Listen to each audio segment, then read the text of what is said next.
Hi, welcome to Never Enough Time. My name is Brandon. Today we're taking a look at what I think is an interesting watch, a mechanical chronograph with Russian heritage DNA that is currently a German-based company called Strela. Strela has a history that goes back to the Russian space program, and I think they offer some very interesting designs that are very affordable or approachable, which is not common when it comes to chronographs. All of our videos here, we try to keep it under 8 minutes. Let's go. So if you ain't got nothing better to do, let's waste some time. Before we do an actual dive into the particular Strela model that I have for you today, it is interesting if you're at all interested in the history of movements and how movements are made and how a Venus watch movement ended up in both Russia and in China and in Strela watches, or just how these watches were used as part of the Russian cosmonaut program. The Strela website has a lot of interesting information. These are Russian watches at their core. That is their DNA, that is their heritage. The company is actually now located in Germany, according to the Strela website. And Strela, loosely translated, means arrow. So I think there's just a lot of interest as I dove into this watch company.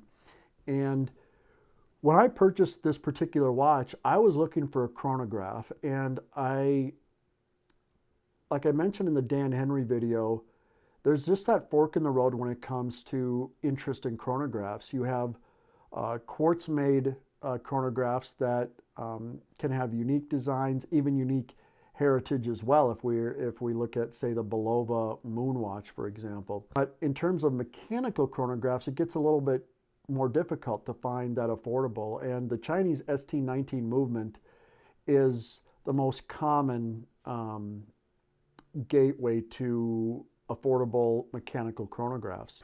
But let's turn our attention now to the Strela and take a look at and see if this would be a watch that you'd be interested in or where it might fit for your common collector. So as we take a look at the watch itself, the dimensions are 40 millimeters on the case. We have 50 millimeters lug to lug. We have 15 millimeters of thickness, and that's from the bottom of the chronograph to the top of the domed sapphire crystal. We have 100 meters of water resistance. And on this particular model, I ordered it with a display back. That is an option, I think, that costs, I don't know, $9 or $20 bucks more, something like that. $15, I don't recall, somewhere in that range to get a exhibition back. And so there you can see the Chinese ST19 movement that is in this watch. There. I think it's actually kind of interesting and fun to look at. It's decently decorated. I think chronographs just in and of themselves are just amazing that someone came up with that many gears and levers to track time. So I think I mentioned 100 meters of water resistance. You have a 20 millimeter bandwidth. And so all around, kind of what I would say are classical proportions on a mechanical chronograph. So we have the start and stop at the top. We have the snapback reset at the 4 o'clock. We have the minute counter on the 3 o'clock. We have the normal running seconds at the 9 o'clock. The power reserve on this is about 50 hours, between 40 and 50. Obviously, it is a shorter power reserve if you are running the watch. So a longer power reserve, obviously, if you're not running the chronograph, a shorter one if you are consistently running the chronograph. So a solid right down the middle of the fairway type of watch in terms of specifications.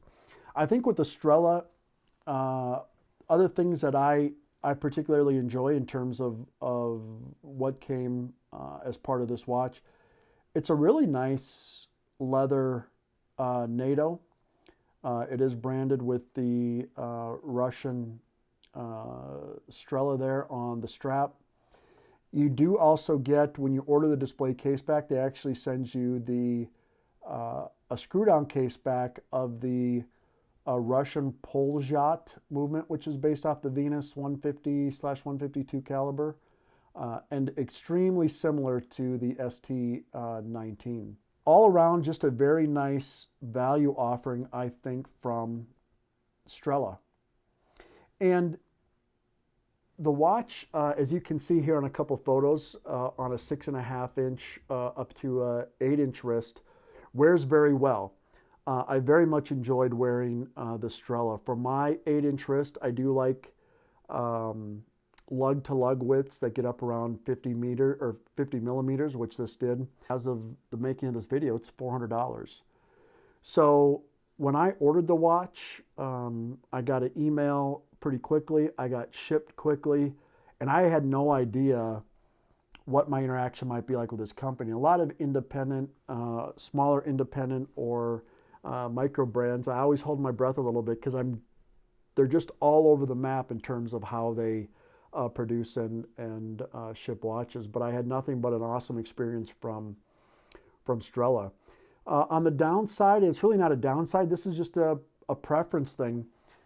The teal green, and I understand that's the way it was when these were on the wrists in space in the 60s, etc. I'm just not a huge fan of that teal green.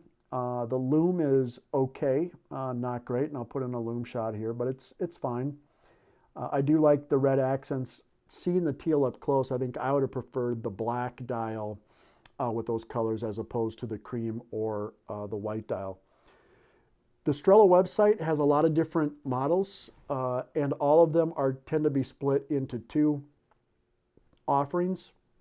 And under each of those two offerings, there tends to be two more options to make. The first is on the dial itself as to whether or not you want Russian or English on the dial. I chose Russian. And then also you have a choice between the Chinese ST19 movement or the Russian-based movement. And the Russian-based one is more expensive, about $300 more. So $400 or $700 between the two. I chose the Chinese movement for this one. Classical proportions, interesting brand, uncommon. So if you like going off the beaten path a little bit and exploring something new, I would encourage you to check out Strela. Hey, thanks for hanging out for a few moments. I would give the Strela a thumbs up and a look, but I appreciate you taking a few minutes to spend time with me. If you don't mind and strike a victory for the common man and common watches and a working man's approach to watches, hit that thumbs up, subscribe, give me some comments, or just tell me how much you hate my face and me doing these videos. I'll take it all, no matter what. I simply am just an average Joe interested in watches and expanding my knowledge on them, going off the beaten path to find watches, trying to do it in a short a time frame as possible, but still give you a look at some interesting timepieces. So until the next video, God bless. I hope this video finds you in good health, and we'll see you soon.